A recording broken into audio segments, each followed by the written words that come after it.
अब data leak हुआ तो कंपनियों को भुगतना पड़ेगा इसका खामियाजा। पास हुआ ऐसा बिल कि सारी कंपनियों के कान खड़े हो गए। लोकसभा ने अब दे दी है डिजिटल व्यक्तिगत डेटा संरक्षण विधेयक को मंजूरी। अब जरा सी भी लापरवाही हुई तो कंपनियों को चुकानी पड़ सकती है इसकी भारी कीमत।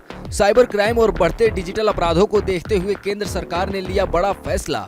पर्सनल डेटा प्रोटेक्शन विधेयक 2023 के तहत अगर कोई भी कंपनी डिजिटल प्लेटफॉर्म पर किसी व्यक्ति की पर्सनल डेटा लीक करती है तो उसे 250 करोड़ रुपए का जुर्माना भरना पड़ सकता है।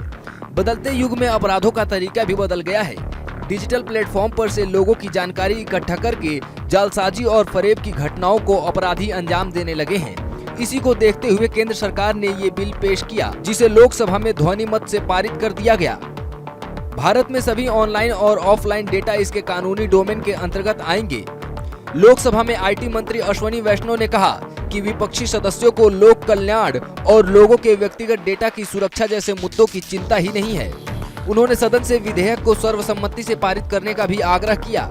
उन्होंने बताया कि ये विधेयक वैश्विक स्तर पर भारतीय नागरिकों के डेटा की सुरक्षा के लिए है। इस विधेयक में ऑनलाइन प्लेटफॉर्म द्वारा लोगों के डेटा के दुरुपयोग को रोकने के प्रावधान हैं। Bureau report, news India digital.